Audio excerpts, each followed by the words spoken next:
Now today our topic is principal ideal. इससे पहले हम आइडियल पढ़ चुके हैं, आइडियल क्या होता है, और अब हम करेंगे प्रिंसिपल आइडियल। तो एक बार थोड़ा सा आइडियल के बारे में जो हमने लास्ट वीडियो में बात की थी। तो आइडियल क्या होता है बच्चों? आइडियल हम कहते हैं कि कोई एक एस सेट है, सबसेट है किसका? आर का, और उसको आप आइडियल बोल रहे हो। कंडीशन ये थी कि पहली कंडीशन ये थी कि अगर आपने कोई दो एलिमेंट लिए हैं ए और बी, किससे लिए? आपने एस से लिए, और आपने कहा कि इन दोनों को आपने माइनस किया, ए माइनस बी, और ये भी एस में आया। तो पहली कंडीशन ये थी, और दूसरी कंडीशन ये थी कि आपने कोई ए एलिमेंट तो लिया एस से, और इसी के साथ आर एलिमेंट ले लिया था कहां से? आर से। और कोई भी एक आइडियल बनाने के लिए एक लेफ्ट या राइट दोनों में से कोई भी आइडियल आप बनाएंगे तो वो आइडियल ही बना जाएगा। तो ये देखिए कौन सा आइडियल बन गया? राइट आइडियल बना दिया मैंने। तो ए आर यहाँ पे एस को बिलोंग कर गया। तो ये दोनों बातें अगर एग्जिस्ट करती हैं तो यानी कि ये जो एस है ये आपका क्या है? एक आइडियल है। और यहाँ पे आर अगर राइट साइड से मल्टीप्लाई कर रहा है तो ये राइट आइडियल है। बट हमें बात करनी है किसके बारे में? हमें बात करनी प्रिंसिपल आइडियल के बारे में। तो what is the principal ideal? Actually principal ideal, तो बच्चों प्रिंसिपल आइडियल की बड़ी बहुत सिंपल सी डेफिनेशन है। किसी भी आइडियल को हम प्रिंसिपल आइडियल कब बोल सकते हैं? तो एन आइडियल,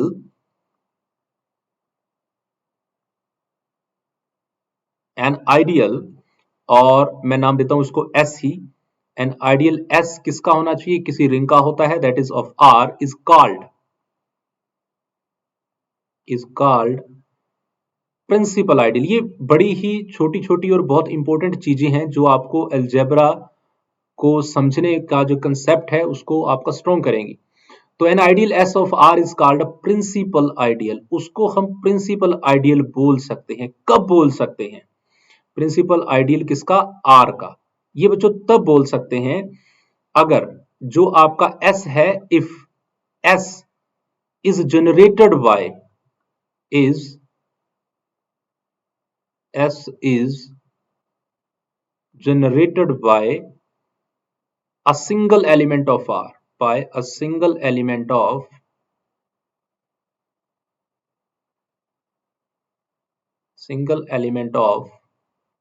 R। अब देखो ऑब्वियसली बात है कि S किसके अंदर है? S है तो R के अंदर ना। तो जब भी ये जनरेट होगा तो कोई R का एलिमेंट ही। तो कंडीशन सिर्फ इतनी है कि आपको जो भी ये S दिया गया है वो R के अंदर ही है। ये मैंने ले लिया। सो इट मीन्स कि ये मेरे पास है रिंग, दैट इज, इसको लिख सकते हैं R comma plus comma dot, that is your required ring. और इसके अंदर है ये आपका एस सेट। ये कोई सब रिंग नहीं है, ये एक एस सिंपल सेट है, बट ये एक आइडियल जरूर है। आइडियल है तो इसका मतलब ये हुआ कि यहाँ पे देखो एलिमेंट बहुत से पड़े हुए हैं। इसके पास ए है, इसके पास बी है, सी है, बहुत सारे एलिमेंट है। इसके पास भी आर एलिमेंट है, एस एलिमेंट है, बहुत सारे एलिमेंट। अब ए बी सी ये एलिमेंट भी तो आर के ही है ना, क्योंकि एस भी तो आर के अंदर ही है। तो यहाँ पे दो प्रॉपर्टीज तो ये एग्जिस्ट कर रही है, ए माइनस बी भी इसके अंदर है और ए इंटू आर भी इसके अंदर है, और कहीं ना कहीं आर इंटू ए भी इसके अंदर ही होगा क्योंकि ये आइडियल है।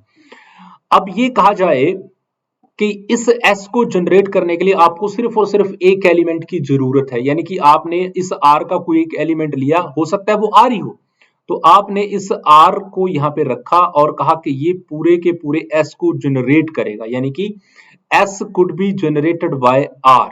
वो कोई भी एलिमेंट हो सकता है, मैं आर की बात कर रहा हूं। तो आर से पूरे एस को जनरेट किया जा रहा है, यानी कि इसके अंदर चाहे वो ए माइनस बी ए आर जो भी लिखना है वो आर की फॉर्म में लिख पा रहे हो, और आर किसका है? आर का। तो इसका मतलब ये आइडियल तो है, बट ये प्रिंसिपल आइडियल भी है। That is the definition of principal ideal. तो पहले वो आइडियल होना चाहिए, और प्रिंसिपल आइडियल वो तब बन जाता है जब वो किसी एक सिंगल एलिमेंट से जनरेट हो रहा हो। That is quite simple. Okay, तो चलिए बच्चों इसके बाद नेक्स्ट डेफिनेशन पढ़ेंगे हम इंटीग्रल डोमेन की, एंड देन स्क्यू फील्ड क्या होता है, डिवीजन रिंग क्या होता है, फील्ड क्या होता है, एक्सटेंशन फील्ड क्या होता है, इन सब के ऊपर वन बाय वन हम बात करते चले जा रहे हैं। So thank you so much for